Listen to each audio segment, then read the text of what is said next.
Now, before we go into the thumbnail and what that's all about, let's talk briefly about SG and UDI. This is one of the SGs. The UDI and the SG, they're basically the same car. The 1603 put these guys on the map. This is legend. This is a legendary chassis. It's a parent company, sister company, whatever you want to call it. They make the same cars, which is good for us because these are cheap, they're super fun, and they just have a warm spot in my heart. Then you probably saw that post a couple months ago with SG making the 1004. Now UDI is making their own version.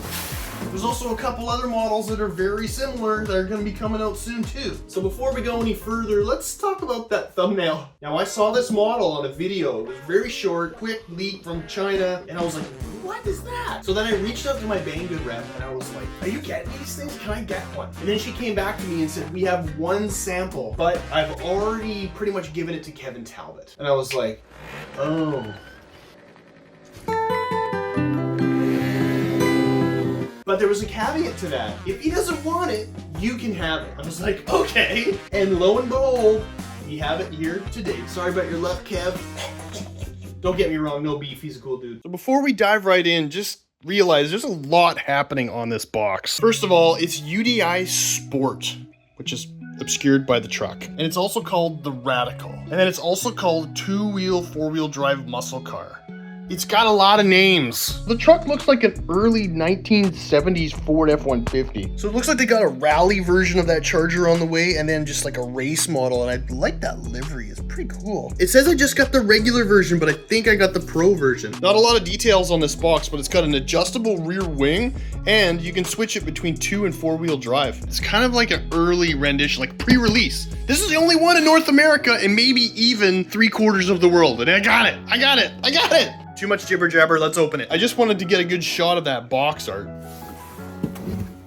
Operating instructions. Let's go everywhere together. That's not a bad motto, let's go everywhere together. Whoa, the colors are intense. We're American. Wow. Wow. That's pretty cool. Even the little dudes inside are all US of A. Okay, your typical DumboRC transmitter with a gyro. Not bad. Hey, that's kind of nice. Like actual full-size hex drivers. I see it's got protective film and it's buried behind all these screws, so that's gonna be a pain to take off, but whatever. There's a lot of molded bits on here and I think it looks really good. Light bar on the top, side view mirrors, fender flares. Oh, it's got rear lights too. Look at all those molded bits. We got a nice rear diffuser. And there's that adjustable wing. Neat. Wow. Oh, it's magnetic. Yeah. Yeah. That's brilliant. Yes, nicely done. And there's a servo. It's mounted to the body. A little spring retention in there. There's a lot to take in right now. That is serious. Look at the detail in that cantilever suspension. Like, that is really cool. Really cool. It feels good too. Yeah, Hobby Wing ESC and motor. That's a WP10BL60. Same ESC that's in the H&R Panther. And that motor's a 3652 4500 kV. I love new chassis designs. Like just something so different and new. Nice thick metal chassis and all hex hardware throughout. And the bumper is actually a bumper. There's no foam there at all. CVDs in the front, dog bones in the rear, but I love that cantilever system. Man, that looks awesome. Feels really, really good.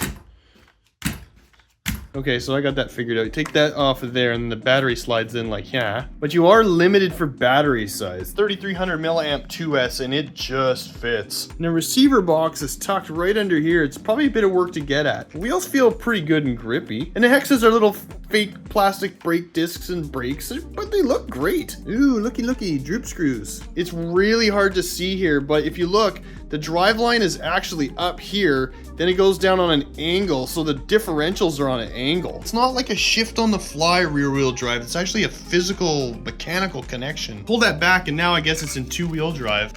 Oh yeah, the front is totally open now. Interesting. But I don't like that mechanism. It feels a little flimsy. So it looks like the whole motor mount and transmission assembly can come out pretty easy with just a couple of screws. There's slots on here. You can put in a bigger pinion. I like this. It's like air intake, but really like, how much air intake could that possibly get to cool a motor? I don't know. But it's the thought that counts, right? So that's what I was talking about. The differential comes out on an angle. It's very interesting design. Ah, I was right. Look at that. So it will come with a brushed system. It's nice that all those internals of the driveline are metal. Let's fire it up and see all the lights.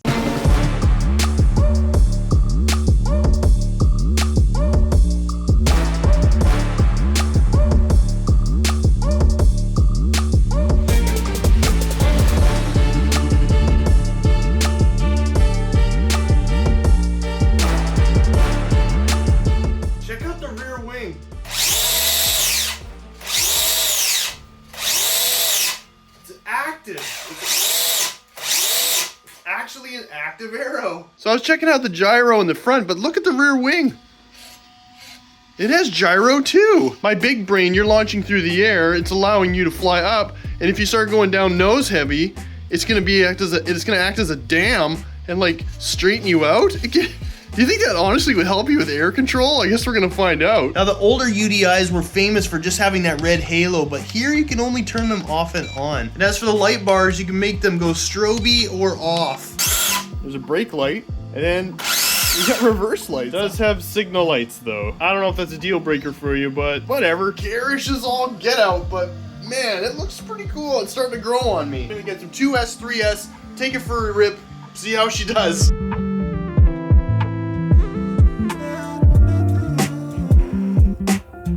Last time I was out here, it was 35 degrees in the heat dome. Now it's about 4 degrees and there's salt everywhere. Should be a good time. I've made a very conscious decision to leave that plastic protective wrap on. I want to paint the whole thing flat black and give it a makeover, but I want to keep that plastic as good as possible. We've got 2S in there and we're gonna go track. Let's start. Whoa! Salty. Yikes, it's gonna be hard to get traction. It's very loose. Whoa. Oh, it's just like dust. Like driving on marbles. Full beam. I think 3S is gonna wake this thing right up. Haha, cool.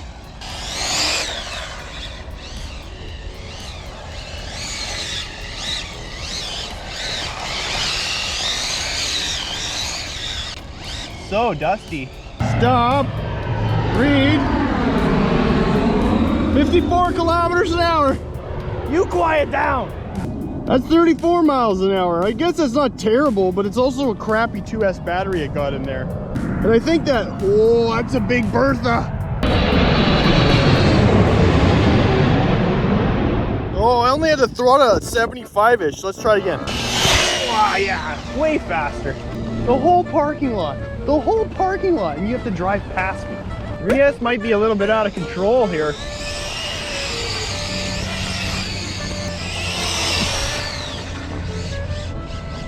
Yeah, too salty here. May have to go somewhere else.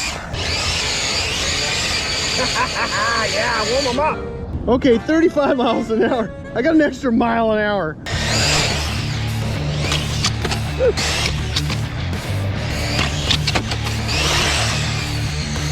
Guys, it's just too salty. I can't get traction. Let's save 3S for a better spot. I don't think I've ever seen that much salt on a parking lot in Vancouver.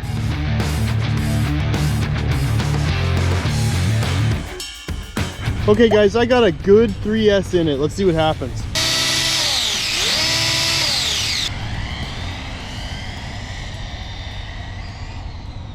It wants to kick out so badly.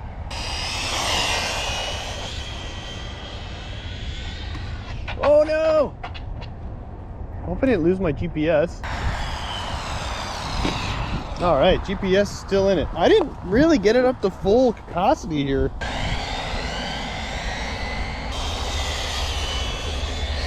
Whoa, this thing's really hard to keep straight.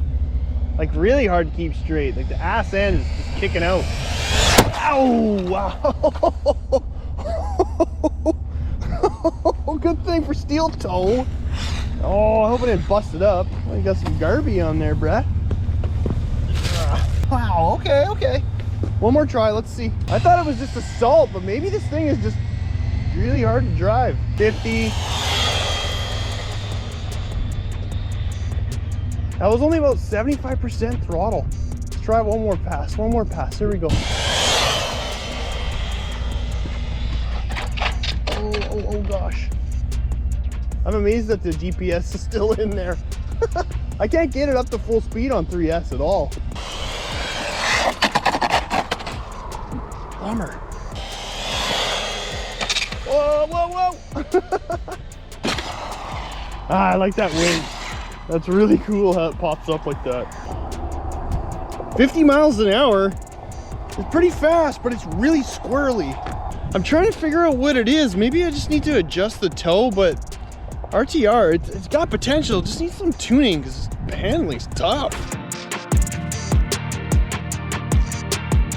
Guys, I did some thinking on the way over here, and this thing's got a ton of potential, but it is pre-production. That could be a reason why it's not, you know, tracking so straight. Then I thought of the one thing that SG always has done. Front wheel toe in. Those are towed in. How are you supposed to drive the thing straight if it's fighting itself? I've seen it on the 1603 models all the time. I just don't know why they would have done it again here and made the same mistake. But I'm not giving up on this thing yet. I'm not giving up on you. I'm gonna tune it, paint yellow black, and we're gonna try this again. Right now we're rear wheel drive 3S. Let's see if that makes any difference.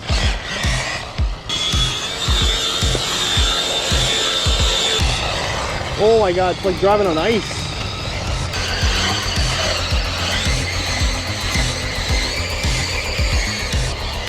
At least that was cool.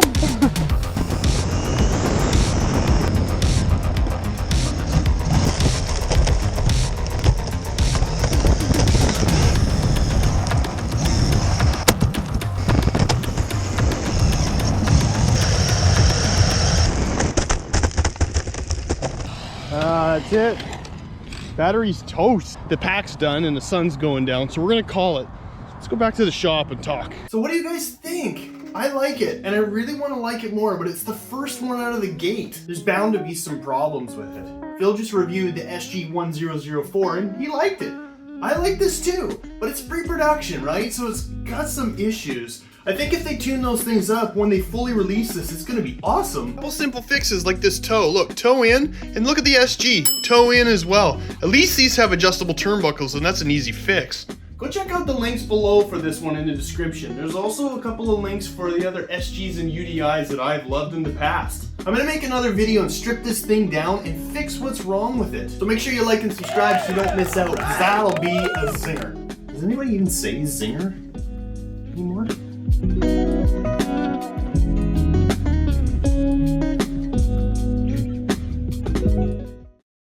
Camera perspective's weird, like